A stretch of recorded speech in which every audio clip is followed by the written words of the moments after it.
I smoke when I'm doing this. Smoke and eat cucumbers. That's crazy. And he said smoke and eat That's cucumbers. wild. Hey, man. I'm trim, bro. I seen my abs, bro. I ain't going back to that shit, But nigga. you gonna get thin, though. I'm cool with that. I'm finna lift these weights, too. I'm gonna be goddamn ripped and thin. No weights gonna lift you. Let them vegan bones on push back. Ain't gonna be weak. Heavy, man. I'm still good. You're gonna be looking like Dynamite. Just cause your brother named Dynamite don't mean you gotta look like it. Nah, man. But nah, I support Dynamite a whole different kind of skinny. You feel healthy. That's, I need some money skinny. I don't want to be that kind of skinny. Oh, my partner, man. He called me the other day. I need my shit to be on purpose. I'm gonna do the same thing too. What's better than you be working out, but you still gonna get that little CrossFit shit that you be doing? I think so. Wildcat D? Yeah. Oh, man, you on that CrossFit? When I was in the military, I was big on that shit. It was like 20-minute workout, but it's equivalent to running like 3 miles or some shit. It hurt. Yeah. You gotta pull that door closed, Jane. If your lady friend Hey, come baby in, just girl. gotta come in. You want to come on up here? Yeah, come on. Bring that bill with you. I ain't even know you drank, Bill. I thought you got them. I was cold turkey for a minute. Yeah, my dog Hey, bad. look, that's wild to hear you in That was person, man. I done heard your voice on the radio and on songs. Car radio. Yeah, now it's just selling cars. Yeah. That shit crazy. That shit is the same. That motherfucker sound like he sound. I was kind of waiting on that to see. Like that shit crazy. I hated my voice too. I always tried to change it. Now this is a true story though. You the first person that ever won me over on stage. The first time I saw you, this was when I was a jit. I hated opening acts, like, you know, early performer, like whoever come on first. Like, and as a rapper myself, that's why I don't like opening up for nobody. Like, you know what I'm saying? They ain't really here to hear you. You feel me? But I remember you came on right before the headliner, and I had never heard of C-Nile before. You feel me? Yeah. So I'm just like, all right, let's get this over with. So whoever, I don't know if it was Pastor Troy or somebody, I forgot who the fuck it was, right? Yeah. And then I'm just hearing this nigga rap. I'm like, this shit here, all right, though. And it's hard to win somebody over on stage because it's like, that's not really where you listen and learn music at. You feel me? That's for people who already know your records. Right. So for me to like that shit, never hearing it on stage, I was like, oh, I got to check Buddy out, though. Like, that shit actually won me over on fucking stage. I thought that was dope as fuck. T-Pain them did me like that though. What's that? Like when I first heard T-Pain them, I think I was over here. Yeah. I think we was at Royal Club at the 69. 69. Yeah. T-Pain And them came niggas out? put up, when they was the nappy, what it was, nappy bar? Yeah, the little group shit they Yeah. had. I bought the know CD that. and everything. Like that was my first time. You know what I'm saying? Yeah. Cause I was pretty much the same way, you know, opening acts and stuff. I wasn't paying no attention, but them boys went so hard. I was like, man, them niggas out. That's a tough They thing made to me do. tighten up on my game though. Because they Stage performance was presence so- and everything. You know what I'm saying? Yeah, that's tough to do, man. If you can win a motherfucker over on stage, Yeah. you done did something, man. And that's a good segue to even introduce my dog, man. Today, we got 2 guests that I've been knowing for a long time. To my left, we got my big bro, Mobile, Alabama legend in general, but definitely a Mobile, Alabama legend. C-Nile, originally the Frozen Child. No, The golden Golden Child. Golden Child. Yeah, Golden Child first. Yeah. We the Frozen Child now. Yeah. But my dog is a legend, man. He so many accolades. It's like, bro, tell him what you got going on, man. I don't even want to shortchange you, brother. I do this all the time. Yeah. I ain't gonna even do it. Tell these folks who you is, man, and what you got going What's on. happening, baby? This your boy C-Nile, straight from Mobile, Alabama, man. You know, I got I don't even know where to start. It be so much. From the beginning, man. From the beginning was the first CD. Well, no. If I got to go to the beginning, I got to start with Houston with Youngster. Yeah. You know what I'm saying? Youngster, that was the first place where I really started. You know, went down to Houston and got with the Screwed Up Clique, man, and everything just popped off. They just loved the nigga from day one. You know what I'm saying? But they came down to the crib, got that same love. Mm-hmm. So we had Zero. Zero was on the same level. Me and Youngster were the first 2 artists. Mm-hmm. And then Grace, that boy Grace, Solo D, Zero. Like, we had a mean team. You know what I'm saying? Right. Then that Wanna Be a Baller popped off. I had just started rapping. Bro. You know what I'm saying? And the way I got the name The Golden Child, it was a dude named Fat Boy up there. You know, he was like, nigga, if you rapping like this and you just started, he was like, you the Golden Child. Mm-hmm. And I was like, that name kind of stick. You know what I'm saying? Then I just kept the name, you know. Yeah, and understand that this man, like when y'all see, it's for the young people listening, all of the young Mobile rappers, man, this is the one that paved the way for them. To my left. Without him, there would be no them. He opened the doors. He put Mobile on the map. This was before Rich Boy. This was before all of them. This is the original. This is my OG. C-Nile. We gonna learn more about who he is as we go. You feel me? Because I can't do it all in the intro. We'll spend the whole show introducing him. Right. And across the table from me, I got my big dog, Seville Hale, owner of the Black Diamond new club out in the Cantonment. Yes, sir. And it is slugging. And my dog is a worldwide gambler, poker player, one of the best poker players in the history of Pensacola, one of the most known gamblers in the history of Pensacola, and one of the most known shit talkers in the history of Pensacola. Listen, I don't need to sit by you then. That shit might rub off. I know gambling contagious. I don't know if that's a gift or a curse, man. It's both. It's been both. It varies, I guess. And for all the and for the motherfuckers who was mad at me for my Swingers Club comment, blame him. You made a Swingers Club comment? He the one that landed me in the Swingers Club. Well, what comment you made? I made a comment on the show saying that, when I stopped lying to women, you feel me, it landed me in my first Swingers Club experience. You feel me? And I blame him because I was in Atlanta one day. Now, mind you, he ain't got no business in Atlanta. I don't even know he be in Atlanta. He hit me one day. I'm in the studio. He like, hey, bro, what you got going on? I'm like, I already know it's either he finna ask me something about something or he got something going on. Hey, yeah, what you got going on? I said, I'm in the studio, man. He said, I'm in the hey, pull up. I said, where you at? And then he said the name of the place. Right. And I said, damn, that sounds familiar. And I remember us having a brief conversation about it. So he at the spot. He in there butt naked already. You feel me? Hey, man, pull up, man. Yeah. So he tell me, pull up. You know what I'm saying? So I'm like, I got somebody with my little friend with me, and we just kicking it. You feel me? So I'm like, hey, shit, you wanna ride through the spot with me? I don't want to go by myself. Yeah. So boom, he tell me the code. So I'm like, bet. I go grab a little bottle, and we pull up. And it changed my life, and it made me look at shit a whole lot different, and I could understand. That made me understand. I already think the way I think. You know how I think about relationships, right? But that stamped it. That let me know, bro, you on the right path and you doing shit right. Yeah. Because everybody in that bitch was just so happy. Hey, man, where you put your phone if you butt naked? Ain't no phone. You got no phone. You can't no phone. I done been in there. You go in the back. I just been in there. Yeah, I done been in there. Yeah. So I'm the only one. Hold on, so let me get on him now. This is why I'm surprised that he been in there, right? Right. I met C before he went to prison, right? And I met him through Hitman. Hitman was my homie from Mobile, and they were like this. Right. So he introduced me to C, standing outside of Bodyhead one day. I don't know if you remember that. Yeah. But then at that time, he was my hero. You feel me? Because he was one of my favorite rappers, and he was right up the street. I had never met him. He was a unicorn at the time. Like, you hear about him, but you never really seen him. And at this time, like, he was big, bro. Still big, but he was big. And I was younger, on my way up. And he went to prison. But then when he got out of prison, I linked back up with him. You feel me? And we got like this. He been my brother ever since. Yeah. But when he got out, he was on a different path. He was saved, wasn't no cussing, nothing. Yeah. My dog had me in the church play. Right. You feel me? I had my first play. I had 2 lines in that play, and I was I'm a performer, bro. I'm nervous about 2 lines in the church play. What was the 2 lines? You still remember the lines? No, I don't remember. I couldn't remember them then. You feel me? This man got a whole script. He done memorized. He acting it out. I'm waiting on my 2 lines, hands sweating. Yeah. You feel me? So, long story short, my dog was like on a different path. So I'm surprised that he know where the club at. Come on, man. Well, he seems like he back. He got a 6-pack on the table. Yeah. No, I don't know what's going on with it. So I mean, it's everything all about balance. Mm-hmm. You right. Like, before I ain't had no balance. I was just I'm all the way over there, all the way over I here. go from church to in that club in Atlanta. Though. Shit, That's what I want to know. That's what he finna tell us. They tell him you back free. Yeah. Shoot, man. You back free. Shit. That's what it was.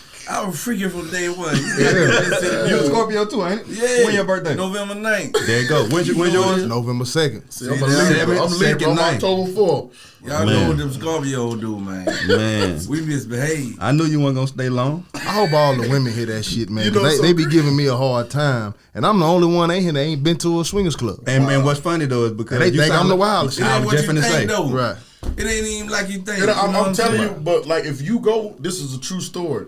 You gonna be the oddball. Yeah. Right. Everybody else, I will say this, it's like a whole nother world. I still got the text when Bone left. Bone said, it ain't no going back to normal after that. No, You right. can't, Not. when you go leave that club, you can't go to no strip club. You can't go to no, that's lame. It's Ain't lame, bro. none of that. I gotta come see Ain't what it's none of all that. about. I just got And too what's many funny- questions. and I what's funny- can't. Like you it's just go, too- like you got to go see. Yeah. You just Yeah. got to go see. It's one of them things where you be thinking all these crazy thoughts. It and ain't don't like even what you be think like it is, that. though, Right. partner. It ain't You know Way what I'm more, saying? way more player, bro. It's just different. player. It's gonna it like for somebody that's closed minded, you can take your old lady in there. She can be 1,000% against that shit. Yeah. But if you can Y'all get her to still just have go a good hang time. out, Still have just a get good hang time. out, even if y'all don't participate, It ain't like it's gonna change. It's gonna change your It ain't view. like what you think it is. You Gonna don't change gotta. the view. It ain't no. People think just because that club, you think it's ratchet. It's doctors, lawyers, judges. Right, them be the It's most a freaky people, though. It's because that's their Absolutely. getaway. Yeah, That's their absolutely. getaway. Like me, I go every weekend. This He is a said, true, I go every This is a true weekend. story. I You swear. got two And every Bone You're know right. this is no cap. I went for my old lady's birthday in January. Yeah. This is if I'm lying, I'm flying. I went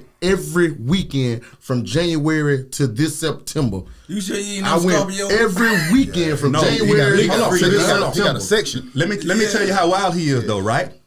I pull up to the club. He come out in his towel. You feel me? I'm at the bar. He walk up on me. I'm like, big dog, what you got going on? He say, shit. He said, my old lady back there. Woo, woo, woo. He said, now his line is, I don't go nowhere without her. She's like American Express. I don't Right. go nowhere without Leave her. on without her, I said, man. that cool, right?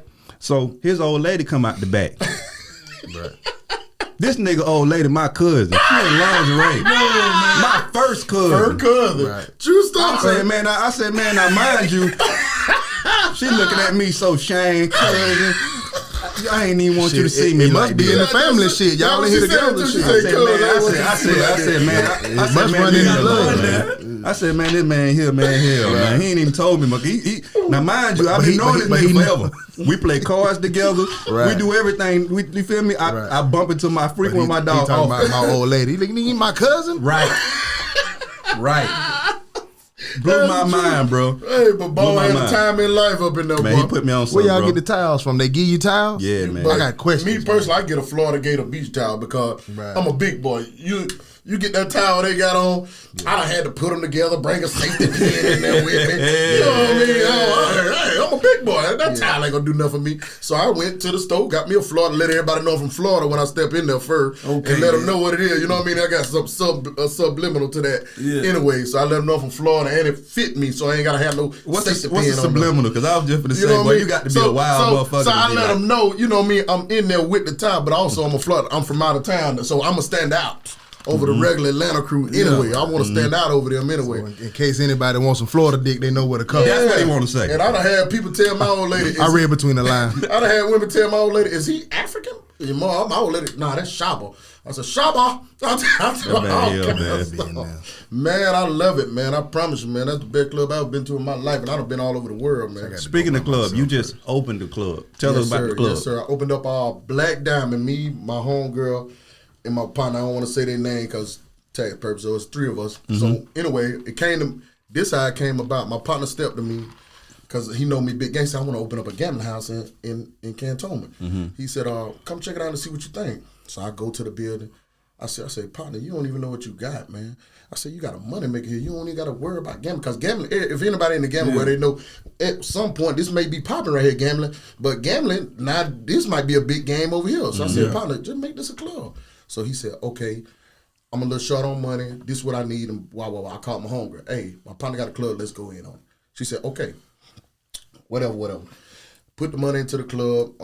November 1st, we opened it up. Had our first event, Pussy Hole Halloween party.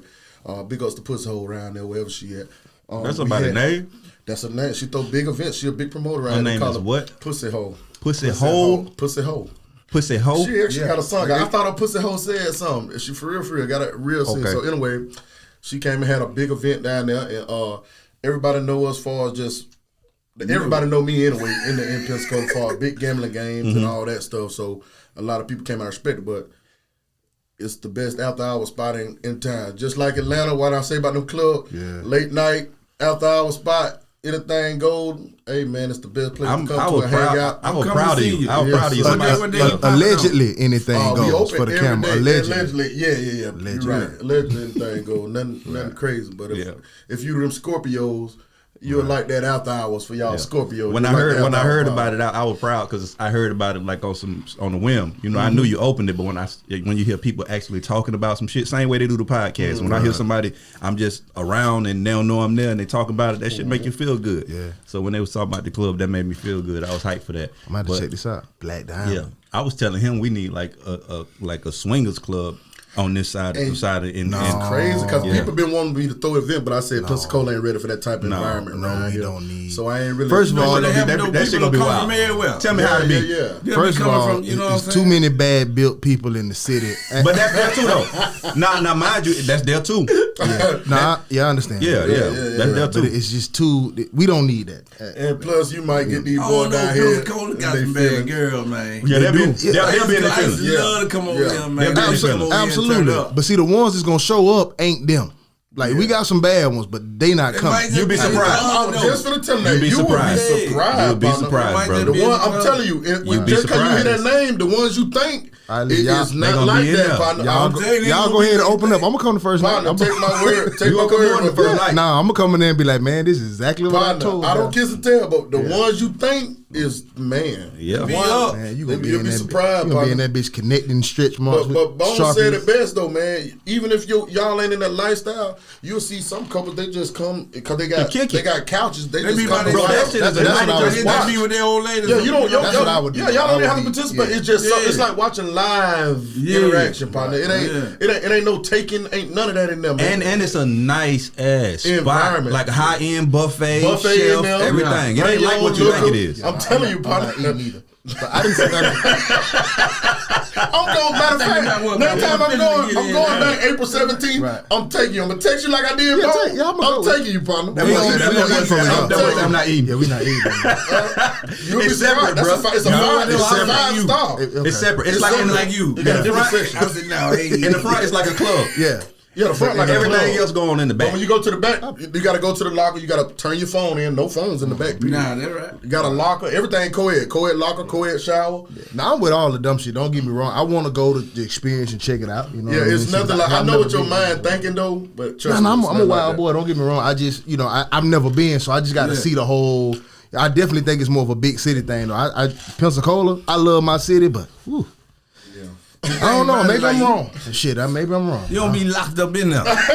Yeah. You can be like, you go in there, you feeling it, you can just move around, just dip up out of there. You know what I'm saying? So daps and hugs. Especially if you got some swag about yourself, you gonna stand out. Pop. Oh yeah, 100%. You gonna stand out, Pop. And especially when where we was at. It's like they could tell you ain't from there. Yeah, you walk through them doors, bro, and you turn through a little baby god, bro. That shit do something to your ego, bro. I swear. I walked in, I felt like somebody. You know I don't put clothes on. Right. I had clothes on. Bone. Calm down, man. I ain't gonna put you on blast, but I say, boy, they would love them, boy. They would love my partner. Then my cousin, like, oh my God, my cousin is off the chain. Somebody got to take me because I don't even know. I need to know what to wear. She say, my cousin off the chain. He was in there cutting up.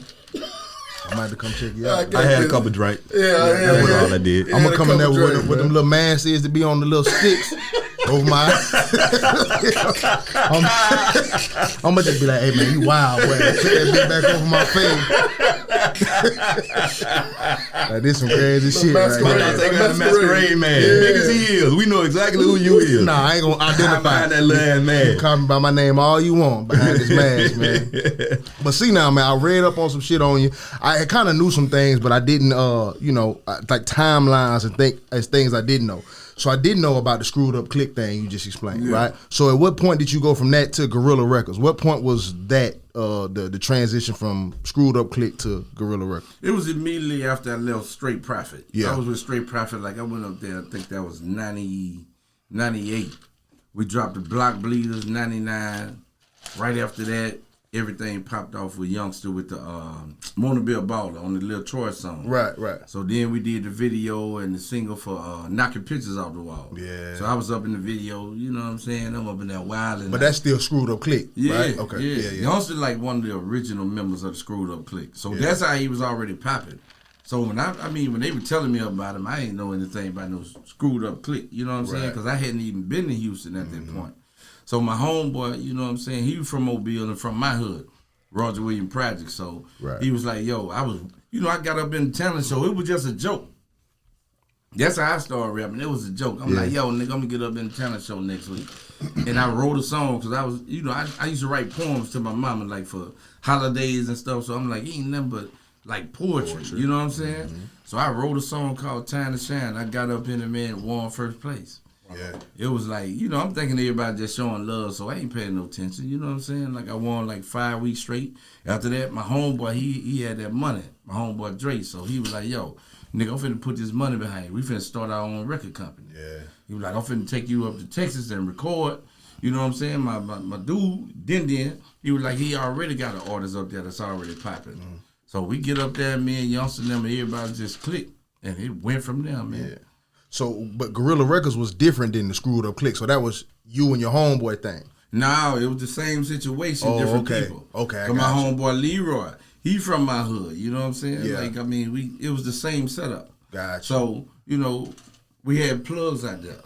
They had the plug in out there. You know what I'm saying? And then we just went up there and started just changing it to music. Like when I left Straight Profit, I came back home to get in the streets. You know what I'm saying? My homeboy Leroy was like, nah, nigga. You know what I'm saying? I'm going to put this money behind. We finna start our own record company. Right. So they started with me. You know what I'm saying? And that's a good transition to like. And Leroy just came home, about 3 days ago after doing 20 years, man. Listen, I was just about to get into that. So from the time when you start getting hot, like you dropping songs at this point, right? Like, so I think, I'm not going to say that was the height of your career, but like that's when your buzz started going off, right? It was the height. Right. You think so? Yeah. Like when you got out, that was, But before absolutely. He was on his way to being national before. Absolutely. Yeah, when I came back, it was a little down because I was different. You know what I'm saying? I'm trying to find myself. So when the And indictment, I was lost, man. I come back, I was like that dude who don't go get you sucker with the fish in the shoe. Man, I'm dressed in country, wearing a little plaid pants because everybody wearing all these different colors now. I'm like, man, I felt I'm telling you, I was like a fish out of water, man. And so for the people that don't know, and if you can't discuss certain things, just let me know. You know what I'm saying? I understand. So when the indictment came around that time, whatever, like 2003? 2003. 2003. Like, how did you think that was going to affect your career? Did you feel like it was over? Did you feel like, you know what I'm saying? Like, as far as rap wise goes, like, how did you feel like that indictment was going to affect where you was at that particular time? I ain't feel like it was going to affect nothing. Right. You know what I'm saying? If anything, I felt like it would have heightened everything. You know what I'm saying? But when I came back, it was just like while I was gone, man, I started slowly changing because I'm like, man, I've been in and out of jail my whole life. And I was like, man, I got to shut down because by like this time, I had a son and a wife. And the other time I went to jail, it was just me. So that's why I kept on going. You know what I'm saying? Just doing what I do because I ain't have no, you know what I'm saying? But when they were coming to see me crying and stuff, like, I'm like, man, that changed I got everything. How long were you gone? 4 years, 2 months. I was locked up over here in Pensacola most of the time. Yeah. Over there at Southley Field, man. That let you know you were doing some shit, boy. When you're at Softly Field, you were doing some shit. It was up there. Yeah, that's a different kind of crime over there at Softly Field. That's where they got the mob bosses at. It was up there. I'm telling you, man, like Softly Field was cool. The indictment papers, like I say, it's public, man. That shit was some trumped up charges they was trying to, but that's normal. That's typically how it go though. You feel me? When they trying to shut everything down, that's typically how it go. With us, it was like, you know what I'm saying? They had wiretaps. I'm thinking, you know what I'm saying? I wasn't never really worried about that. I'm like, that's what they use for the mafia, nigga. We ain't no mafia. You know what I'm saying? Yeah, they'll make you as the mafia. The way they wrote it up though, because we couldn't we didn't deal with anybody outside our circle. We couldn't even have that type of conversation. So they could never send no informants or nobody at us because whenever they sent them, they can't get nothing because we not having those type of conversations. Absolutely. You see what I'm saying? So the only way to get us was with the wiretap. Yeah. And that's what they did. Once they got them white taps, it was OV. And I feel like you made a space for it. It's amazing how, like, I feel like the Gulf Coast, we done had so much talent from Pensacola to Mobile, and it's always slept on. You feel me? But I find it amazing when somebody create a buzz, how if that person don't blow, it's so easy for the next person to slip under the, slip into the cracks, right? Yeah. So when you went away, then Maurice got on. You feel me? That's Rich Boy. You feel me? So do you feel like Rich Boy, and it's not like I'm sure you had before Rich Boy, it ain't no beef type shit like that. Yeah, that's your partner. Right, but do you feel like if you hadn't went away, that Rich Boy wouldn't have become what he became? I think he still was gonna pop. Right. Like I put him on the album before he blew up. I So put he him was on on my the album album before? Yeah, I put him on my album because like I was like, yo, man, that sound you got, bro, like that's gonna pop. Yeah. You know what I'm saying? Like I was just checking him out, listening to his music and the way he was rapping, and I'm like, yo, man, you got it. You gonna make it, man. You know what I'm saying? Because he had like a real country twang, but it sound good. You know what I'm saying? So I was like, yo, I'm gonna put you on the album. And anybody know me, like it's hard to get on my album. Because whether we partners or whatever, like if I don't think that you actually gonna make this album greater, I'm not putting you on there. You know what I'm saying? And answer this. Before you went, like I can remember being in the club in Mobile and not being able to even get close to you because you got so many people surrounding you and you got so many people, you feel me? It was almost like a similar experience was I was in Vegas with Roy and Jay Prince was in the hotel room. Now mind you, this is in the hotel room. Like we got a suite and you know how they have the suites to where it's a master suite and the doors open. So him and Roy and they're having a conversation. Now mind you, this all family in the room. This man got 4 bodyguards guarding that door. There's 4 bodyguards guarding the hotel hallway door. And when he come out, they surround him. He little. Yeah. Can't even see him. He in the middle. He in the middle. They moving like that. Like that everywhere. It's that serious. But that's how that put me in the mind of that. So I say that to ask you this. At the height of your career, you were surrounded by so many people, so many supporters. Like how many of those people were still there when you touched down? Because I know you said you felt like a fish out of water. When I touched down, everybody still was there. You know what I'm saying? Okay. You know why you gone, everybody ain't there. Right. You know what I'm saying? Right. So that's the question I mean to ask. Yeah. How many people were there while you were gone? Because it's easy when I get out to act like, you feel me, like to throw me $100. Or you feel me, but when I was really drowning, but go ahead. It was few. You know what I'm saying? Just very few people. You know what I'm saying? But the thing about it is, you got to think about this. Like, you taking care of these guys. Mm-hmm. Ain't nobody even on. You know what I'm saying? The only reason why they own it because you there. So when I left, boom, everybody fall back to the floor. Mm-hmm. Yeah. You know what I'm saying? So they ain't even got nothing to give me for real. They, they scratching. They scraping the pot.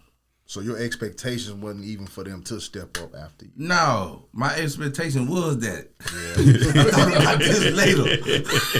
Yeah. My expectation like, yo, man, this how, you know what I'm saying, that what it is. So I really had problems with dudes at first. Yeah. You know what I'm saying? I'm like, man, that's crazy, man. I showed all this love, but once the longer I stayed in there, like I was hanging around the dudes who done did 20 years, 25 years, and I go up under them. I'm like, cause that time would kill it. Yeah. And you know what I'm saying? Dudes sit up there, everybody come home like they just did that time on top of their head. No, they be in there crying. Yeah. So you know what I'm saying? I cried a few nights too.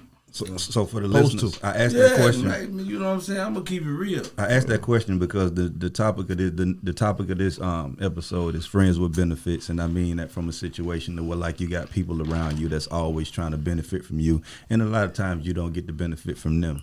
And I asked that question, and I kind of knew what the answer was gonna be. So it's important if you got a circle, make sure the people around you are capable of having something. You feel what I'm saying? And if they not, you need to change that circle. And if you are the one that's up and you are the one that's winning, make sure you put them in a position to win too, because when you go away, then they can do something for you. Just like you said, you went away and you was the one carrying everybody. You couldn't expect nobody. You wanted them to, but you couldn't really expect nobody to carry you because you had the bag and some of them wasn't trying to be on or didn't have what it took to be on. And they just ain't have it. You know what I'm saying? Because I wanted to make sure everybody had money. Yeah. It wasn't no one man in my crew. That's why you don't see... You know what I'm saying? You'd never see another crew come through like that. Yeah, you know what I'm saying? Whatever I up, paid for it is what I let them pay for. I said, nah, we're going to eat off the city. You know what I'm saying? We're going to eat off everybody outside the circle. Right. So if I fell off, I can go to my homeboy. I can go to 5 of them and say, hey, man, let me borrow $100,000. and give me a $500,000 to get back home. And it ain't gonna hurt nobody's pocket because you help them get in position to make the money. You know what I'm saying? I ain't got no partners I can borrow 150 from. You talking about 100,000? Like you feel me? Yeah. So you feel me? This is a true story. My bad, I ain't mean to cut y'all. It's a true story, cool. no cap.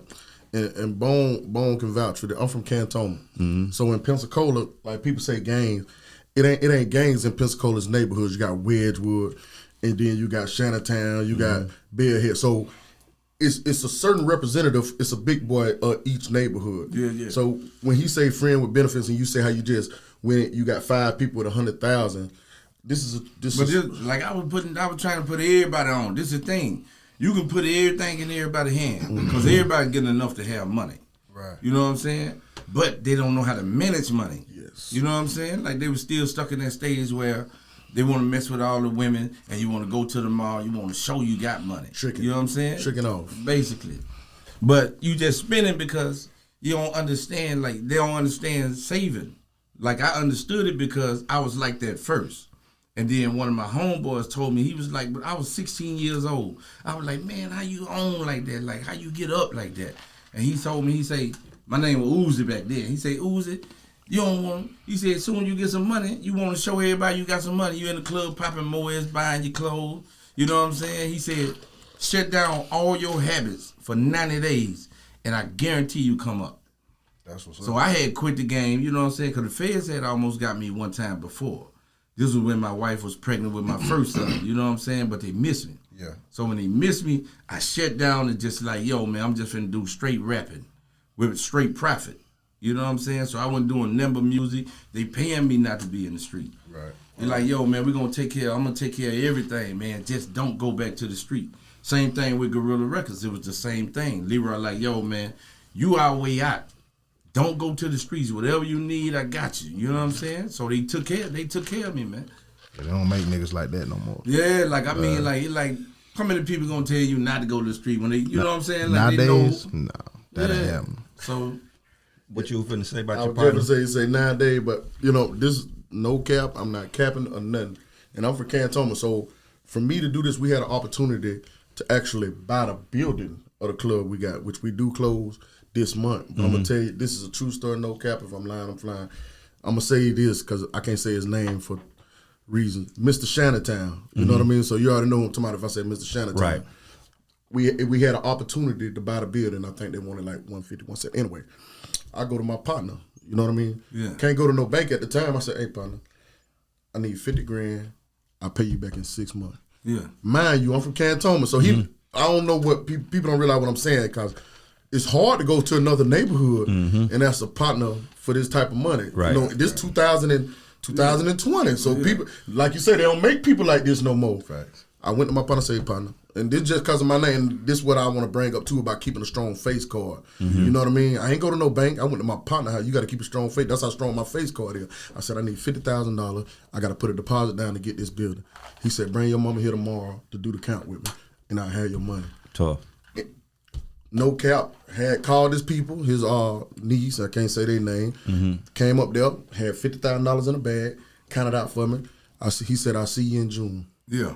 Gave him the money, boom, put the money down for the deposit building. But that's how strong your relationship is with him. And then this was so crazy, what I meant to tell you about that friend with benefits.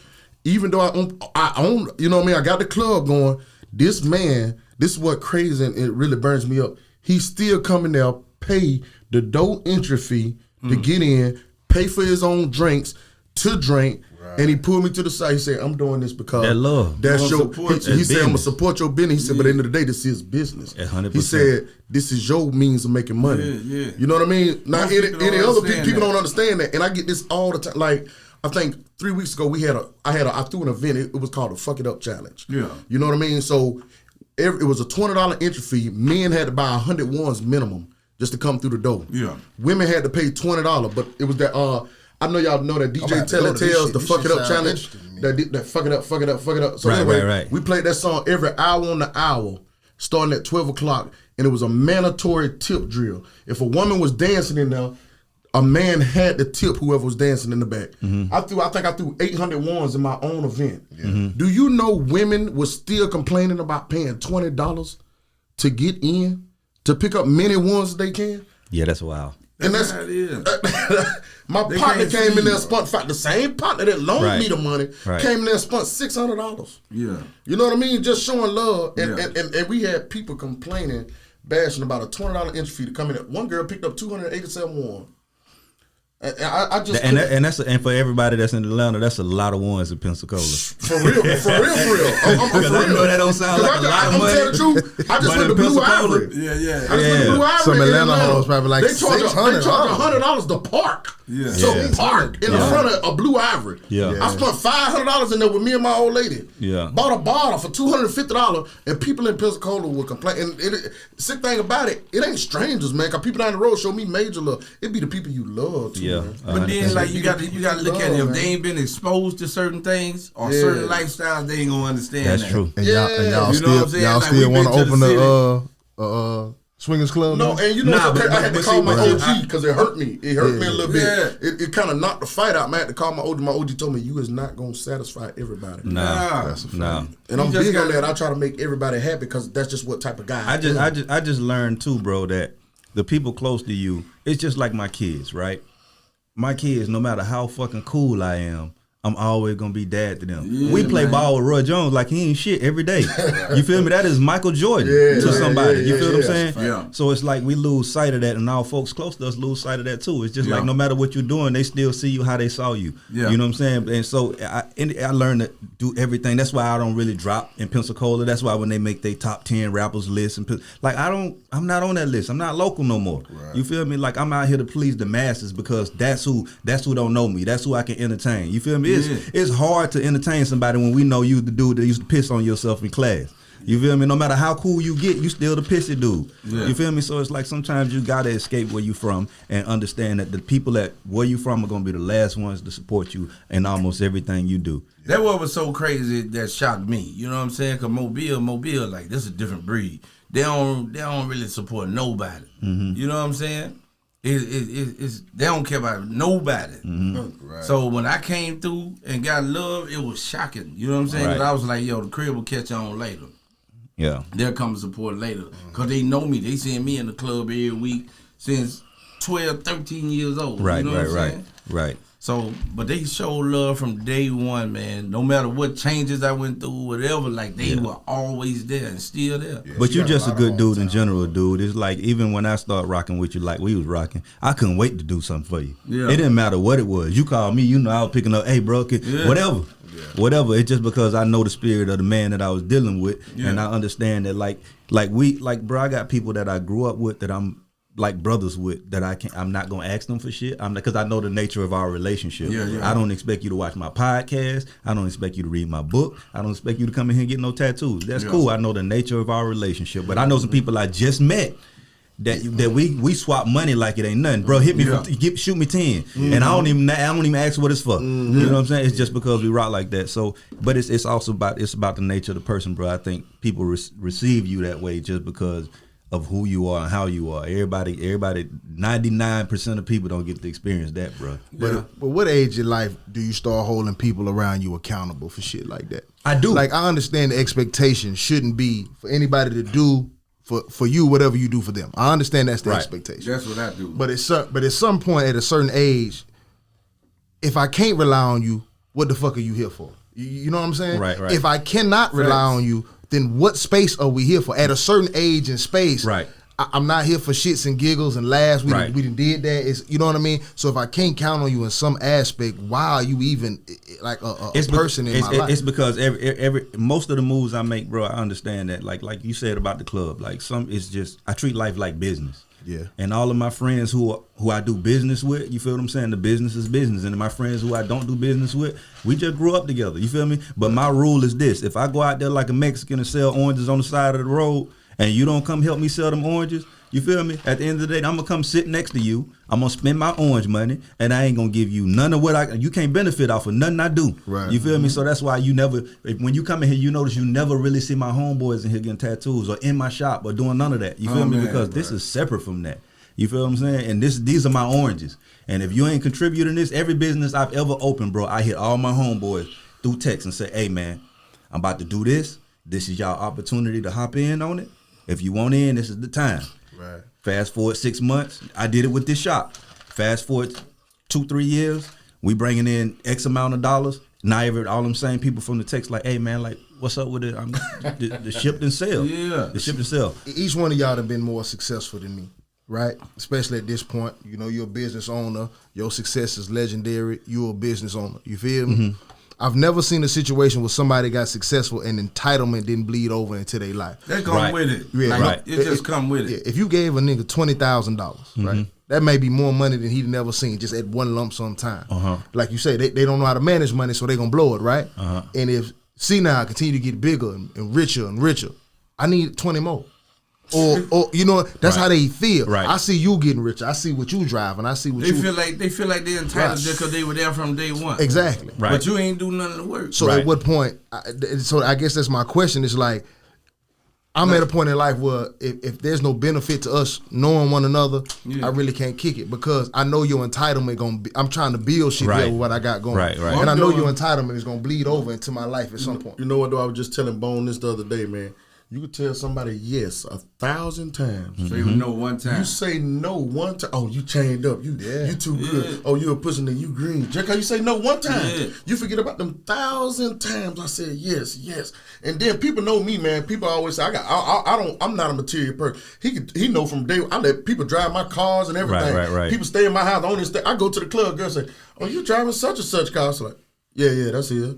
Oh, you stayed with what you call it. They don't know that my stuff. You know what I mean? yeah. But Yeah. you know what I mean? But that one time That's you crazy. tell somebody no, man, But it is crazy. There's though. so much beauty in that though. There's so much beauty in that situation because what I've learned, I've been in position to get mega rich so many times, and every time it fall through. And I had to look back when I finally got where I wanted to be. I looked around and it was just me. Because all these people had filtered themselves out and my blessings weren't coming because I was gonna bless the wrong people. Yeah, You feel what I'm saying? yeah. So there's so much beauty in telling the motherfucker no one time and watching them switch. Because what I'm gonna do is I'm gonna answer you how I answer you and see how you respond. Because I got homies, them same homies who I say are my brothers.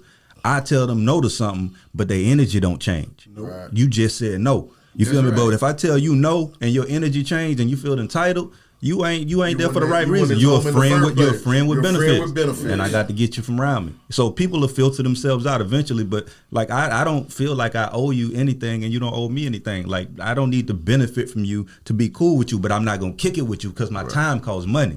And plus, I learned this too from my OG. You can never be mad at somebody about their own money. 100%. You know what I mean? It's crazy, but You I can mean, never be this is mad the at thing somebody about their own that money. like nobody really had these discussions. Ain't no classes on this. You know what I'm saying? So it's just a learn as you go situation. So a lot of people doing it and don't even know that they're doing it. Just like I was selling washing powder when I come home. You know what I'm saying? I started selling washing powder. And one of my partners, he was like, I told him, he asked me how much they was. I said, they 25 a bucket, but I give it to you for 20. He said, no, I'm going to pay the whole price. He said, because if I don't pay the whole price, I ain't supporting you. And then that's when I took notice to it. You know what I'm saying? Because I was the same way up until that day when he said that. You know what I'm saying? I was the same way, you too. know, if dude got a club or something, you know what I'm saying? You expect to get in. This is my man. You expect to get in for free, but if you went to somebody else's club, you'll pay to get up in there with no problem. $40. Don't You know what say I'm saying? nothing. Don't say Yeah. nothing. Same thing like if you got any kind of store, you selling any type of merchandise, you know what I'm saying? When they come up in there, they expect a deal. But you don't expect no deal from the dealers. You know what I'm saying? You ain't asking them to let you pay, let you bring $10 back or $20, let you Right. get it for, you know what I'm saying? You just go up in there and pay whatever they say. And there's nothing But wrong people with gotta those. understand that. There's nothing wrong with those type of relationships because like just like I got relationships to where it's all business, I do have relationships like that to where I expect something from free for you because I do everything. We like money ain't a thing with us. We don't like when we fuck with each other. Yeah. Like all my What shit I is your told shit. you. All But your see, stuff that's is my different, stuff. though, because What I told you.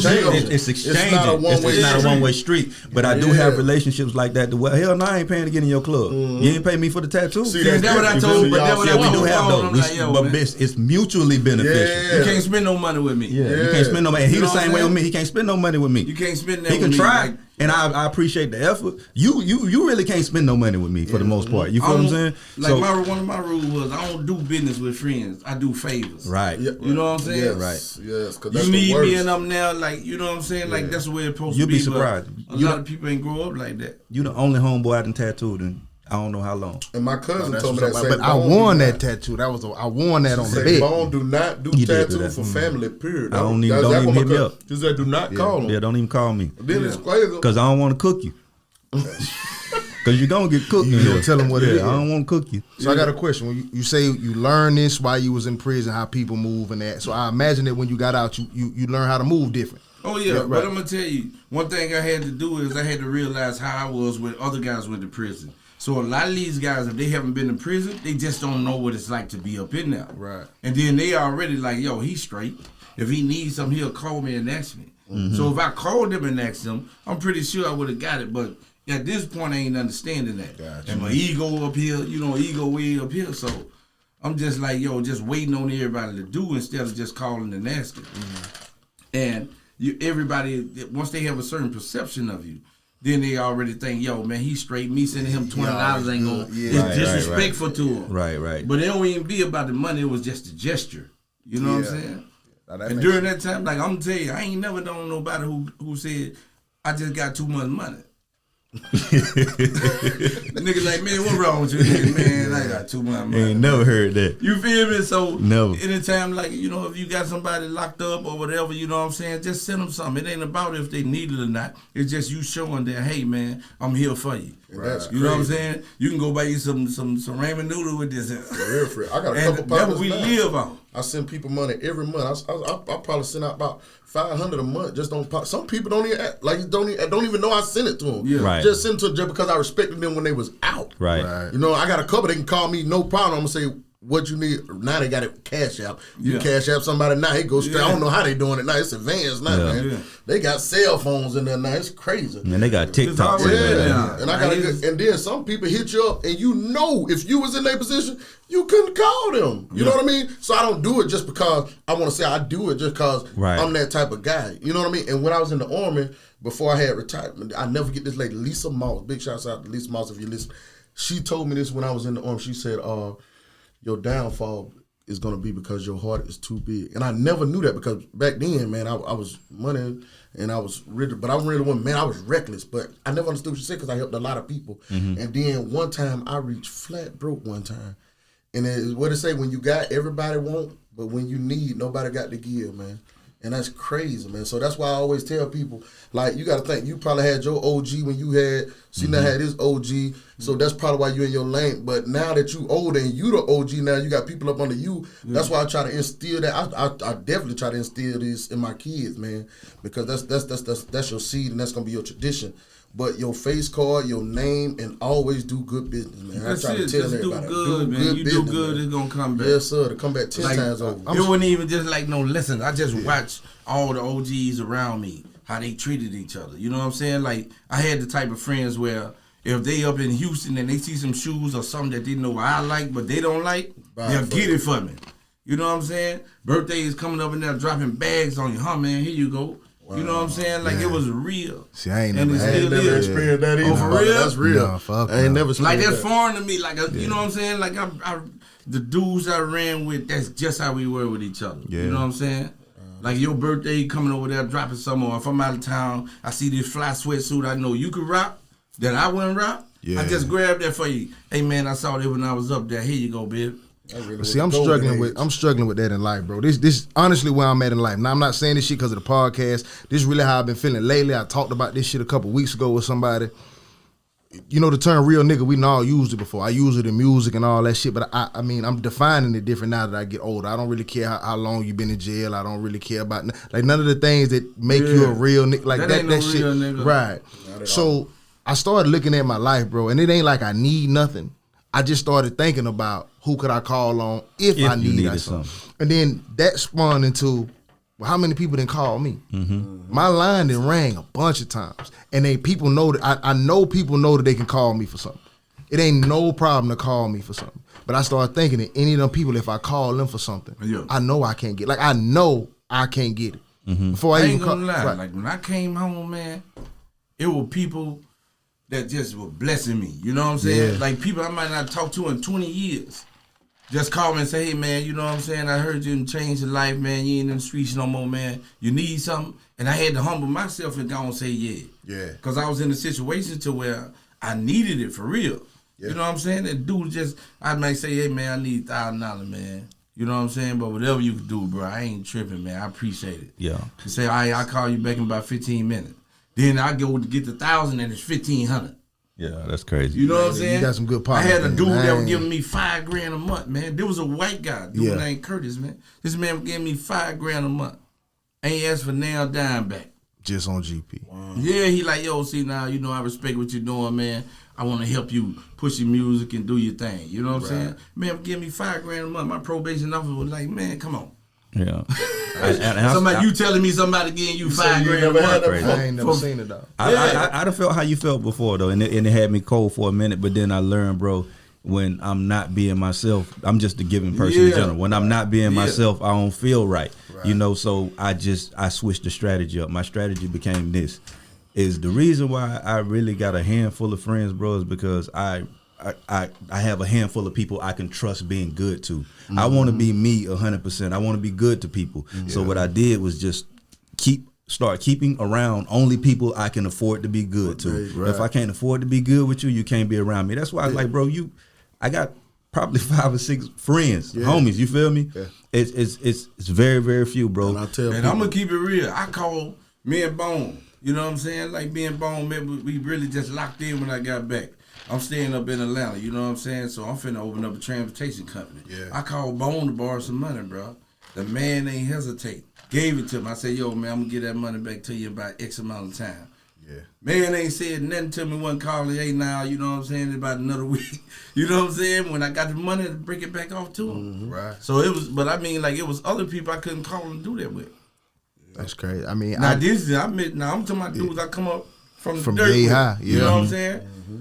They gonna question. Right. Hey, nah, what's that? No, man, that too much. I ain't got that right now. Yeah. You know what I'm saying? Yeah. But I ain't even get mad. Just like, man, you just have to be appreciative of the people who God placed in your life to where they can be a blessing to you. Right. And don't even worry about the people who didn't, or because I don't know their situation either, though. Yeah. You know what I'm saying? Maybe they would have helped, and they just didn't have it. But you know, sometimes I don't even care about your situation, man. It's twice in life that I done loaned out more than half of what I had. So basically, somebody asked me for some money, and when I gave them whatever they asked for, I had less than what I had gave them. You feel me? Yeah. And now time did it come back to me. You can't expect that. Right. It come back, it just don't come back from them. Not come back from them. That's a good And I was just finna get like that. Anytime, like what I had to learn was most people ain't gonna be the way I am. Yep. Right. You know what I'm saying? Now I have to go out of my way and get out of character to try to become like them. Yep.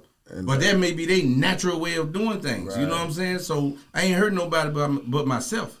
Whenever you like most people think if I'm giving to you, then I'm taking from me. Yeah. Anytime you give, you adding to yourself. Yeah. That's what most people don't understand. My mom always told me, do not loan what you can't afford to lose. That's right. Now when you loan somebody money, you got to consider that gone. It's my fault. I'm not blaming. I'm at an age now where I don't blame nobody for where I'm at. Y'all excuse me, man. If I don't go pee, I'm going to pee on the floor. But when you loan somebody money, what's your best case scenario? Man. Your best case scenario when you loan somebody money. That I get the motherfucker that's back. It. Yeah. You ain't gonna gain nothing. That's just like I probably got over 20,000. I go on my phone because every time I loan somebody money, I put their name and I put their phone by. I got over $20,000 loaned out to me right now, and I still had to go knock on my partner door. You understand that? Now I could have acted a fool and called myself stuff, but you know what's gonna happen? Now you're gonna be somewhere that they should have been. You know what I mean? Mm-hmm. You don't want to put yourself in no bad position because really at the end of the day, you made the choice to loan somebody money. Mm-hmm. You know what I mean? And back to what Bone said about friend, and I told my partner this the other day. People use the word friends too loosely these days. Yeah, that is true. Yeah. I had an OG say, if you get 2 real friends in a lifetime, boy, you doing good. That is a blessing. Now I got homeboys, I got family, that's my partner, but I'm talking about a true friend, man. A true friend. I met my true friend when I was in Iraq, man. Mm-hmm. I'll never forget David Grill, man. Man, I don't care where I'm at, what problem I got, man, he's going to be here. If I really needed some money, he's going to be here. And I got some partners now. I get 10, 20, but if I ever had to go to war with somebody, he going to be here. You know what I mean? Right. But you don't never got somebody like, when you got somebody that's really going to stand in the trenches with you, man. Yeah. Boy, and this is a true story, man. I'll never forget. Before I got with your first cousin, right? You know what I mean? I was with, no, for real. Now, this is a true story. I'm going to show you how real one of my partners is. Yeah. White boy, Brandon Valera. I'm going to tell you the truth, man. man. My ex-girl left me, partner. My kids had just moved down here to move with me, partner. If I was dead broke. My kids got here, she moving out. Had 2 iron boards. She took both of the iron boards. Pan, everything. I didn't have nothing. And you know what I mean? I'm not bashing it. Bitch, you need 2 iron boards? She took 2 iron boards. What are you going to do with the 2 iron boards? Dead broke, partner. And this crazy because I never forget this because I learned a true lesson right. I'm going to get to that in a minute. Why you had 2 iron boards, though? I'm going to let you finish, bro. I don't know. She took both of them. It might be his and hers. That makes sense if it's his and hers. Took all the pots and pans. Took 2 vacuum cleaners. Took everything. So I'm dead wood broke, man. I never forget this, man. My partner Brandon Valera came in the front room, man. I go outside, I'm crying. Cause my kids just came down the stairs. I'm stoned. My partner said, hey partner, he said, look, man, you want me to buy you a bed or what you call it, get things? Cause I let my kid, I had one bed in the house. She took a bed. I didn't have, when I say I don't have nothing, I said, and this is why I really started getting money. I said from that day on, I would never let a person see me that week again, ever, man. And my partner said, man, I had the kids there. I had a sectional couch and I had a bed. I had my 2 boys sleeping in the bed. So I'm stone cold crying, man. I'm dead with broke, man. My partner went in his pocket. He gave me $2 grand. He said, go wherever you want to go tomorrow, get the bed, and I'm going to pay for the bed, man. Y'all get the bed, man. And how many people going to do that? Yeah. That's real. Went to Crystals, bought my kids a 24-pack of Crystals. I'm dead broke. Yeah. The girl left. Now, she, we was already going through it. I knew she would live, but I'm thinking, we was doing good at the time. I'm thinking, we going, man, boy, when the true story didn't have a pot to piss in, partner. Yeah. I'm for real, partner. That's how I came home. Partner went in his pocket, gave me $2 grand and came back and say, man, I'll buy the bed. And I called him back later on. I said, partner, I don't need the bed to the house, whatever. Yeah. Thank you, man. I don't even know how to act, I think we all have a real bad habit.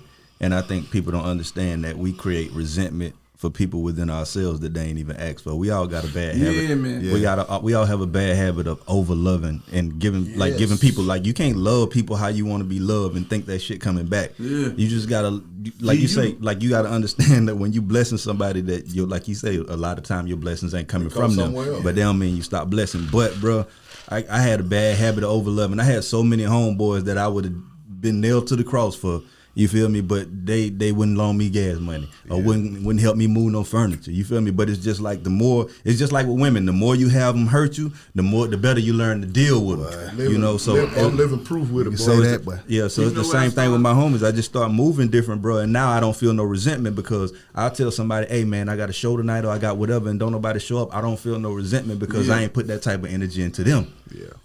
So you know what I started doing though? This is where it came to me probably about maybe 2-3 years ago, where I got to the point where I just started appreciating the time that a person was in my life and the good times we had. Because if you think about it for real, the people you end up cutting off, they may have did one thing, 2 different things, but you got to think about if y'all were friends for 10 years, everything was cool until they did this one little move. So I just started pushing that over to the side because for real, it'd be a blessing. You know what I'm saying? That you push them out before it's too late. Yeah. And God got his way of easing people out of the way. And then, you still can appreciate the time that you had with them and not be mad. Yeah. Right. If you don't now I'm at the point where I ain't mad with nobody, just like, man. That don't mean you mad with them, you really don't mess. You just don't mess with them in that certain lane. If I can't trust you, then why am I inviting you into my space? You ain't gonna mess with them in that lane no more. You know what I mean? Still wish you the best. And if you don't want to let them go, God will snatch them out your life. We're going to find a way. Absolutely. You know what I'm saying? So, but when you change your mind and you start looking at the good in a situation, then it makes the bad like it ain't nothing. And you got to understand, like, nothing. They wouldn't be able to get out of the way if they didn't do something bad. Yeah. You never know their intentions or how they felt on the inside. Because I had somebody close to me told me that they were jealous of me. Now, this is the guy I planned on having right there on the side of me. They told me he had wrote a diss song about me and everything. Yeah. Wow. He told me? You know what I'm saying? Yeah, he told me. I'm going to tell you, though, I prayed. Yeah. I prayed one night. I say, because that hurt. I say, God, you know what? Anybody that ain't got my best interest at heart, remove them from around me. This before or after you went to the swinger club? You're way before. You're way before. Yeah. So, you know what I'm saying? Like, when I did that, man, I mean, like, he started just removing people through these situations. And, of course, it hurt when these the people closest to you. Like, I couldn't believe that he said that. Yeah. And I was like, jealous for what? You know what I'm saying? He was like, because of the music, man. He said, I feel like you ought to respect me as a man for telling you. Yeah. You know what I'm saying? But at that point, it kinda didn't feel do, like but I it's cut him off. weird. Yeah, I kinda like I do, but just it's stopped weird. messing with him. But later, I understood. Yeah. And then he was going to prison, and I wrote him a letter. You know what I'm saying? Because I ain't had no conversation with him after that. You know what I'm saying? But I wrote him a letter, man. I told him I forgive him. I understood. You know what I'm saying? Right. And because sometimes God got to get these people out your way to get you into a space to where you ain't so naive. Yeah. Like, I was naive. Like, when I used to watch Biggie and them and all them talking about their homeboys, tripping with them, I thought it was something they were doing. But when your status changed, like, it don't make no difference if you the same. They'll never see you the same. That's what I'm trying to And prepare for. I had to start changing my mindset. I had to, like, I got some people, man, I had to speak to them first. Because they won't speak to me. They got these insecurities and they feel like I don't want to be out like I'm all on his dick. Right. You know what I'm saying? Like, I know they got love for me, but I know they got these issues within themselves.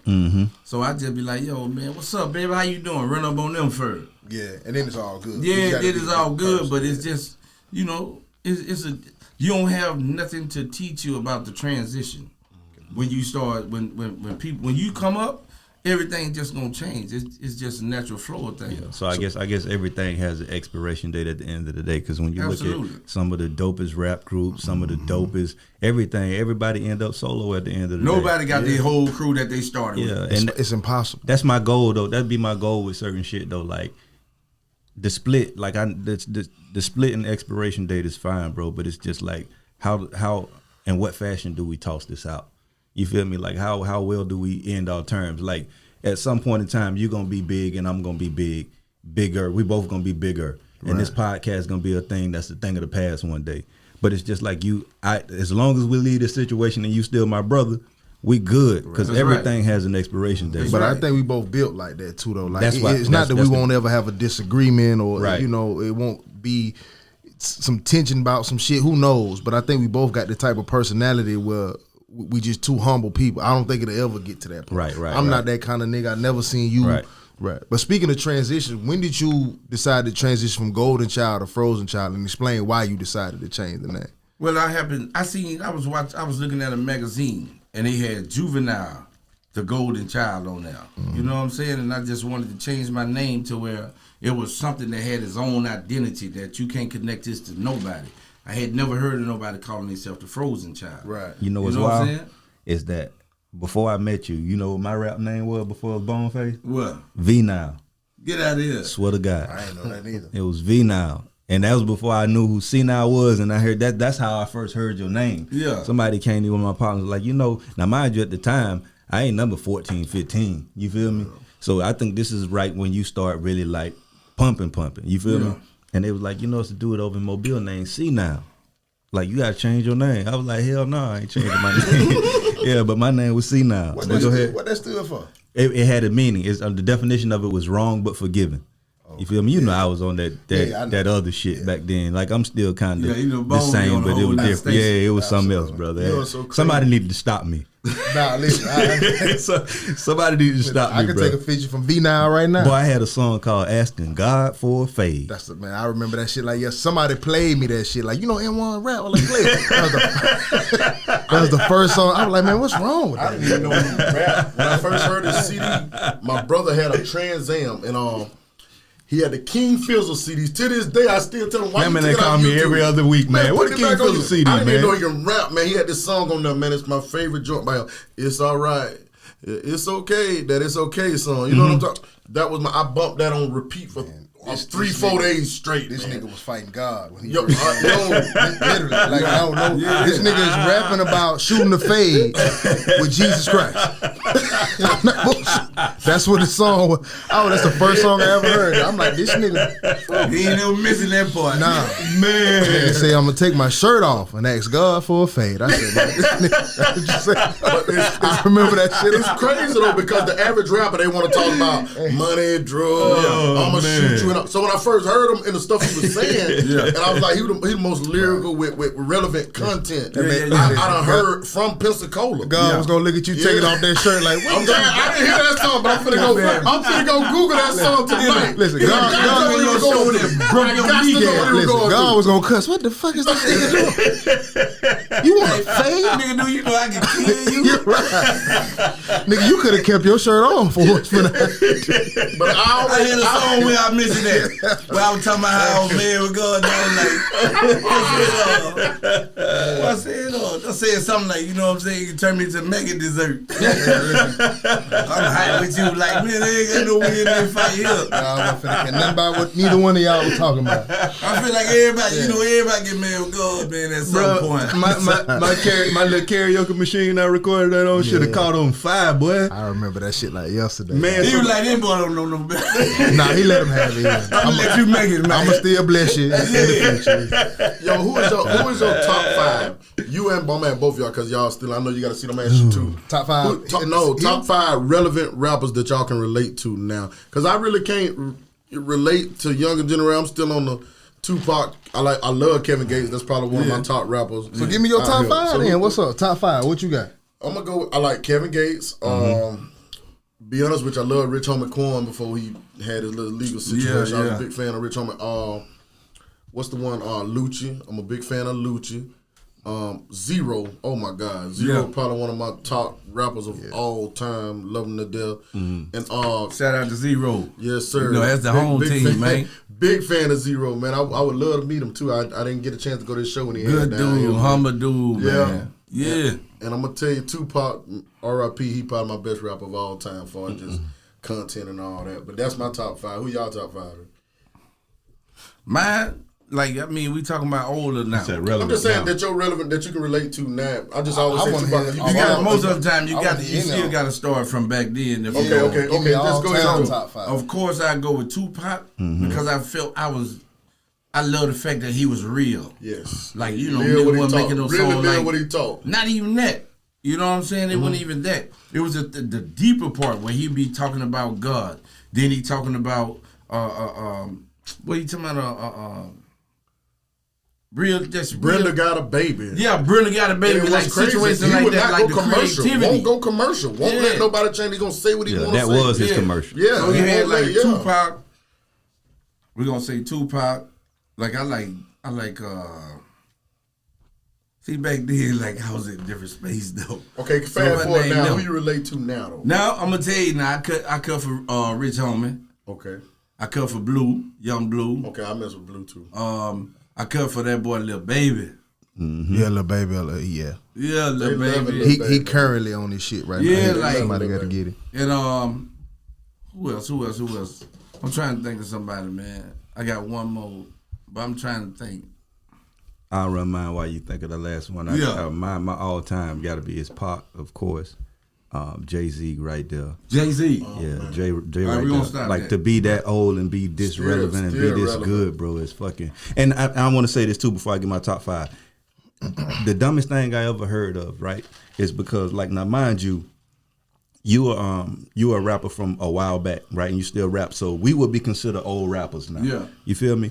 I never understood why people in the craft that where you as you get older you get mentally sharper and you have more knowledge, right? When we get older, they tell you to stop rapping when you get old. You too old. When these are the motherfuckers that need to be rapping because they got the wisdom. Like, why would I stop rapping when I'm getting more wise and better at what I'm doing and I can give you a better message But now? that's because when you get older, you get stubborn too, and music changes. Right. So typically, an older dude is not willing to change Not his always. music style. Not always. I say Not typically. always, yeah. A lot of older people don't want to. You frown on the younger sound, and you know what I mean. So music is forever changing. That's why sometimes when you get older.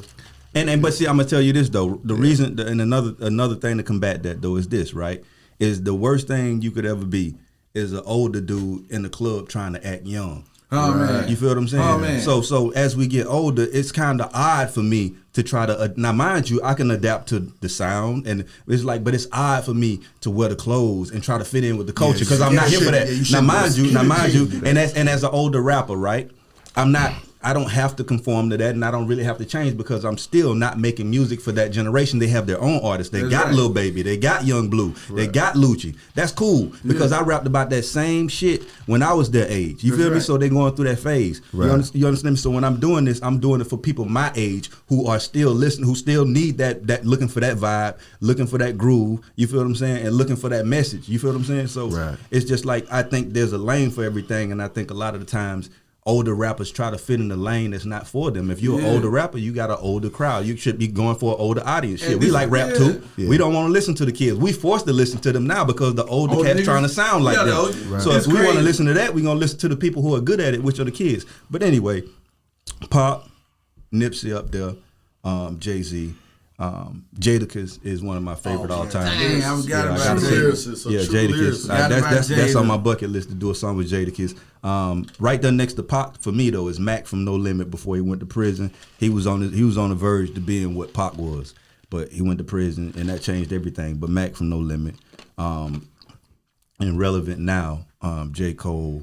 Oh yeah, Big Crit, of course. You know how to kind of Big Crit. Favorite cut. I love yours. You got that love guys yours like that. The more what they would call the conscious rapper now. Yeah. But I think Lil Baby is a good mesh, kind of in between everything, because he gonna say something sometimes and he gonna still groove too. So that's why he got shit on Smash right now. But a lot of this shit is kind of just weird to me, bro, because it's not a talent anymore. Music is not a talent. It's not a talent. It used to be a skill to where like you had to have, so now it's just like whoever get popular, like motherfuckers listening to motherfuckers just because everybody else listen to them. It's just like, I'm like, well, who is this? And they'll say the rapper name and I'm just like who put you on this? Like, do you like this, or somebody just told you it's just like this is what everybody listening to? So there's that with that. But go ahead and run yours, man. Man, top 5 all time. Rakim. I still listen to Buddy and just be like, that's crazy. Like if you listen to him, it's like this was from that time. Like it's like he rap like he here right now. You know what I mean? Like I got a chance to meet him too. You did? He came to Mobile. I was on his tour bus. You know what I'm saying? Like, that's tough. He cool? Man, he was. Man, you wouldn't believe it. You wouldn't think he was even a celebrity, bro. Cool. He meet Rakim. I gotta hang out with Tretch for a whole day. You end up in some wild shit. He real gangster. Like you meet some guys you can tell they've been acting their whole life. When you meet him. He had a jump on. He had a jump on without a doubt. But he's so solid though, bro. Yeah. He's so solid. It's just my whole music journey has landed me in some good spaces, and I got some good relationships out of it. Like this is one of my good relationships from music. But yeah, give me your top 5. Okay. Rakim is pocking big. You can't tell the story of rap without them two niggas. They spawned out everything. And I'm gonna give one to Drake. At this point, it took me a while to put him up there, but it's like it's getting to the point. His run is so long and vicious. It's just like he on the Jay-Z run. Yeah, what can you tell me? Yeah, he already surpassed the Lil Wayne run. Now he on the Jay-Z run. Yeah, and my last one is the nigga who be in hiding, he just pop his head back out with legendary shit. Andre 3000. Oh my God, I forgot. I heard that. What's that? Was it not Players Anthem? Is it called Players Anthem the other day? With Pimp C. My bitches choosing. Never fucking remember that shit. Yeah. I was listening to 3 Stacks the other day. I'm like, this a legendary ass verse. Light years ahead. This shit is just crazy. That 16 ain't enough with Rick Ross. Like, bro, who the fuck are you, bro? Right. Like, who the fuck are you, bro? 16 ain't enough, man. And I can't imagine. I heard somebody ask him, like, they say, why you don't rap as often? You know what I mean? And it's because. And it's something that's happened to me. I'm not nearly on that man's level. But what I'm saying is, once people look at you as a lyricist, like, man, you say some crazy shit, you always stuck in that cage where I got to outdo the last thing I said. It'd be so hard for me. Like, even now, I'm like 3 songs away from finishing my album, but it's so hard because I done played my other songs for everybody, and they love them. So now I got to either equal or outdo. And now I'm making songs. I'm like, that don't outdo the last one. So it's fucking me up. That's why I can't drop shit. But I'm gonna tell you, we be too hard on ourselves. Facts. Like this is the thing. This is the way I look at it. If I can make it through the people that's closest to me who listening for errors, I easily make it to the world. That's true. You know what I'm saying? Because they're gonna be listening with an innocent ear. Yeah. You see what I'm saying? Mm-hmm. No, that's a fact. So I always just go to the people that's closest to me, sisters and friends, like, you know what I'm saying? Because I know they're going to give me the hardest time. No, that's a fact. But it actually makes you create better music if they don't like it. Yeah, I'm hoping, I'm better late than never should be the name of my album. Like I said, I'm getting up there in age now at this point. But like when I listen to music, it's like I'm not a message listener. Like I do like conscious rap. You feel me? If you spin, you spin. I don't care what you're rapping about. You know what I mean? Me too. But I'm to the point where I listen to music in the gym. I don't even really listen to music in the car no more. I listen to podcasts more so in the car. You feel me?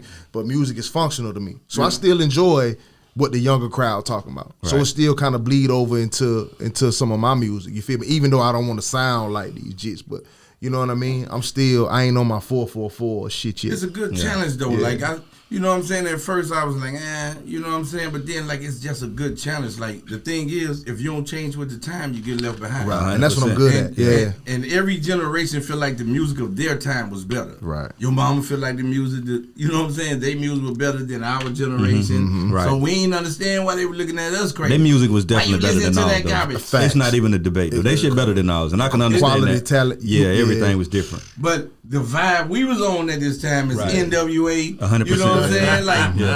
Like yo, man. And your folks was like, "What is that shit?" Like that was crazy to them. But the gap is blending though. Like as we getting older, like parents and kids are listening to the same music. Exactly. There are 30-some-year-old mamas in the club with they 18-year-old daughter. They like the same motherfucking music. Yeah, so the gap is closed. Yeah, you're right. And for you and for any artist, and if you've been doing it for a minute, you ain't even got to change yourself. Just change your production. The production is what controls the time. You don't have to switch and go. You don't have to put on those skinny jeans. Just change your producer. Get a producer that's current. You can't keep rocking with the dude that was, I can't. I would have put on me some skinny, man. How did it work out for you? You gonna catch a yeast infection. Hey, no, baby, they say I'm more bow-legged now.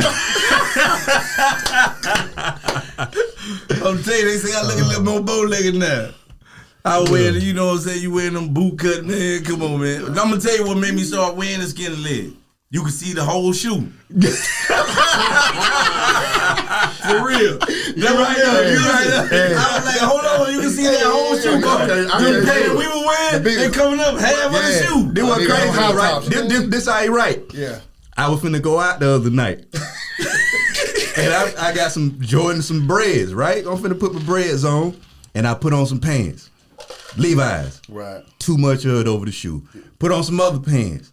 Too much of it over the shoe. I had to go get the straight, almost the skinny. You feel me? Yeah. It don't look right no more, bro. It's cool. For real, let's throw out the term skinny. You can wear some more fitted pants. Fitted pants. You got That's what I'm skinny saying. and you got tights. Yeah, you got people who You got tights. if you got to jump to get in them, no excuse. I don't give a fuck. If you need help, Look, take if them you off. gotta do this number here. Yeah. If you gotta do this number here. Guys with them on. You feel me? I made tell them one. all the time, man. I'm like, dude, I ain't gonna do that. They ain't got nerve to put a belt Now on. these with just it. be tight around the ankle. You with the little But you diamond need a belt on. It ain't going on, nowhere. man. Stop it, man. Nah, absolutely. Stop it, man. But this they vibe, man. Like this they Hey, time. man, get in where you fit in, man. I wore one pair the other week because I had all my clothes in the cleaner. I'm the cat still put my jeans in the cleaner, get the crease down. I still put mine in the cleaner. Man, you say you get I a ain't crease in did your that. pants? I so still do long. the crease, man. I'm old school, man. Hey, man. You got the starch you to put up in I got the starch, the corn starch you to put up in the water bottle. Sugar it up. Still go to the cleaner. That's why he needed two ironing boards. See, it all come together. I got these right now with the crease in. I just got my. He said that's why you needed two full iron school. boards. Yeah, she took iron No, that's why you needed two ironing boards. That's why she left. She got tired of you I putting wore creases. some skinny jeans for the first time since I wore them like 2 weeks ago, man. Tell me you put no crease in those skinny. No, I did not. But Lord, I felt so out of place walking in shit. Oh man, I felt like a real This live man say he female, get man. a crease in his jeans. I got a crease right now. Somebody bro. call me. Somebody I got call a crease in them right now. Somebody called me putting a crease in mine one time Recently? with starch. No, you ain't do the starch, man. They don't even sell starch. They don't even sell starch. If they Levi's, they They getting don't creased. even sell starch. It's just culture. I just take my stuff in the cleaner. I'm creasing the Levi. I crease mine, man. It's culture. That's not culture. It's style, man. But they got the skinny Levi's now. Yeah, they do, but they The skinny Levi's hard. They got skinny Levi's. Yeah. That one says so you can see the whole shoe. I respect that. That was a great answer. For real, though. But the creases. I was like, hold on, you can see that boy whole shoe though. It make the shoes stand out a little more. Now you shoe feel me? shopping now, shit. Yeah. I'm like, you gonna spend $200, $300, $400 on some shoes? You need to, you feel me? You need to see these. And they hiding under some Jinkos. And back in the day, motherfucker was rolling them bitches up, cuffing them. For real. But yeah, now if I had on Stan Smith, that's something different. But sometimes fashion, sometimes things do change for the better. You know what I mean? So them big ass baggy clothes we had. If you look at some of them pictures, It's man, foolish some of though, that man. shit, Like when you look we at look it, it look crazy. foolish. But The Jabot era. I still fuck with Jabos a little bit though. man. Like, I don't have They a pair. still got Jabot? Nah, I don't have a pair. Oh, okay. But like if they brung them back, I would still wear them. But have you put on some, like I got throwbacks from back in the day. I was just cleaning out my closet. Bro, I put a throwback. I'm 5'11", 6 foot on a good day. Now listen, 270 pounds. Back then I might have been 230, right? Brother, I put on that throwback Your jersey. stool was brother. too big. You couldn't see nothing but my wrist and my hand. And to think that I went through the club with nothing but my wrist and hands out and thought that I was fresh as fuck, though. You couldn't tell me I wasn't clean. It was for that time. Long as hell, you down to your There's knees. nothing but my wrist out of my It was for sleeve. that time though. And I'm like, bro, this was fresh as fuck. And bro. you see it, that's why your mama and them everybody looking at you crazy. Like, Boy, I put see your why. pants up in, you know what I'm saying? And we Right. can't, and we can't act like these young dudes invented tight clothes, bro. Go back and look at them Isley Brothers album Man, covers. listen, They was in Prince and them. Man, they was in like You can see full- both of their nuts in their pants. Yeah, they call it dressing to the left. So when you get dressed in them tight clothes, you supposed to see your dick's supposed to be Yeah, that's laid what they to the want. left. Yeah, Nigga, call man, it. saying Stop that's it, man. sparkling That's what they in call your it. eye. When you Dress get to when the you left. get fresh, they say you Nah, dressing to the left. That's true. Dress to the Yeah, left. your dick print supposed to be to the left. I said, hey, man. Man, we almost at time, man. Listen, man, we're gonna have to do this again, man.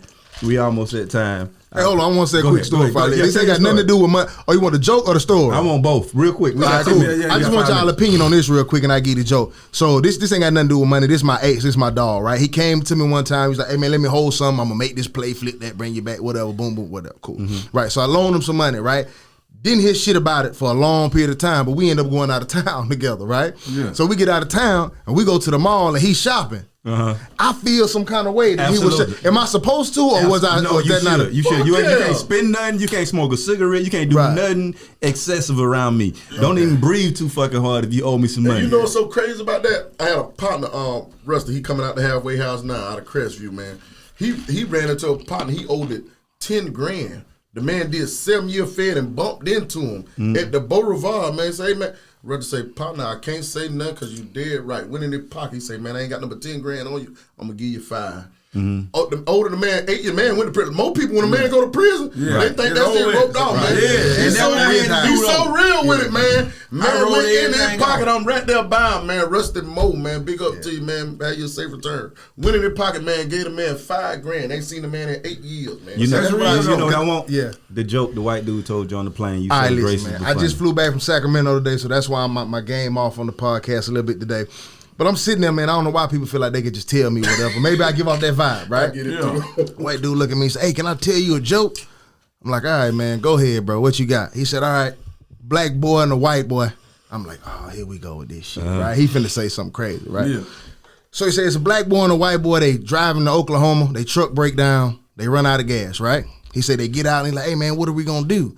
He said, we look over to the left. They see a barn with a little light on. So he said, let's go ask them for a ride to the nearest town to get some gas, right? So he said they go knock on the door. Farmer answers the door. He said, "Can I help you?" He said, "Hey man, listen, we broke down on the highway. We just need a ride to the nearest gas station, get some gas. We'll be on our way."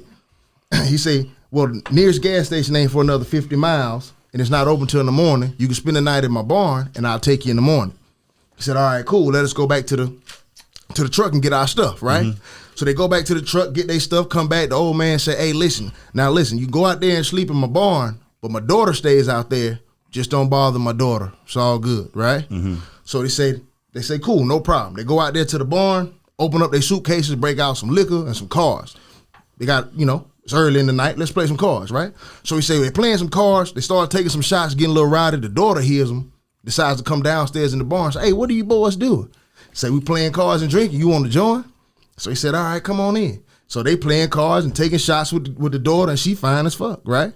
Long story short, they all get drunk, get naked, have them a nice old orgy out in the barn. Now they get so drunk that they pass out, no clothes on, right? Yeah. Morning time, farmer comes to take them to the next town over to get some gas, sees them there butt naked with his daughter. Cocks a shotgun, shoots it in the air, everybody wakes up, daughter grabs herself, runs upstairs, the 2 boys sitting there naked like, "Hey, we so sorry." He said, "I don't want to hear that shit. I told you, you can sleep out in my barn, only thing you can't do is touch my daughter." He said, "I tell you what you do, grab one of them baskets here."